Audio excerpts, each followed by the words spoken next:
Ang MV Island Navigator ay patuloy na nagsisilbing mahalagang bahagi ng inter-island transportasyon sa Pilipinas, lalo na sa mga rutang tumatawid sa masisikip at mahahabang dagat na nagdurugtong sa mga isla.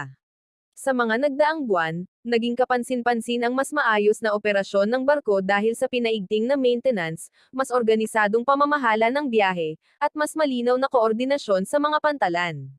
Dahil dito, mas naging maaasahan ang schedule ng paglalayag at mas kaunti ang pagkaantala na dati nararanasan ng mga pasahero at kargamento. Sa aspeto ng kaligtasan, patuloy na inuuna ng MV Island Navigator ang pagsunod sa mga pamantayan ng maritime safety na itinakda ng pamahalaan. Regular na isinasagawa ang safety drills para sa crew upang matiyak na handa sila sa anumang emerhensya, tulad ng sunog, biglaang pag-alon, o mekanikal na aberya.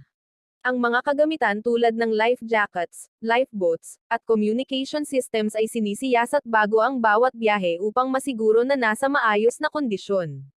Dahil dito, mas kampante ang mga pasahero sa kanilang paglalakbay, lalo na sa mga rutang tumatawid sa malalawak na karagatan.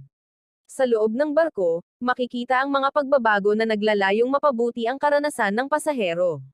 Mas maaliwalas ang mga common areas, mas maayos ang ventilasyon, at mas malinis ang mga upuan at sleeping quarters.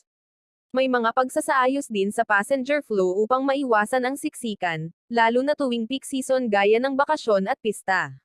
Ang crew ay sinanay hindi lamang sa teknikal na aspeto ng kanilang trabaho kundi pati sa customer service, kaya mas maayos ang pakikitungo at mas mabilis ang pagtugon sa mga pangangailangan ng pasahero.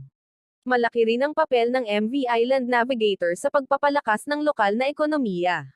Sa bawat biyahe, nagdadala ito ng mga produkto mula sa agrikultura, pangingisda, at maliliit na negosyo patungo sa mas malalaking pamilihan. Ang tuloy-tuloy na daloy ng kargamento ay nakakatulong sa mga magsasaka at mangingisda na may benta ang kanilang ani sa mas magandang presyo.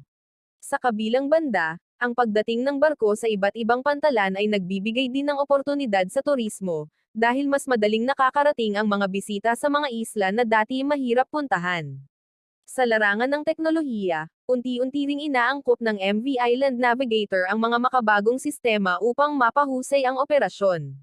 Kasama rito ang mas modernong navigation tools na tumutulong sa mas eksaktong paglalayag at pag-iwas sa masamang panahon. Ang paggamit ng digital monitoring systems ay nagbibigay daan sa mas maagang pagtukoy ng posibleng problema sa makina, kaya mas mabilis ang aksyon at mas kaunti ang hindi inaasahang pagkasira. Ang ganitong mga hakbang ay nagreresulta sa mas ligtas at mas episyenteng biyahe. Hindi rin nakakaligtaan ang aspeto ng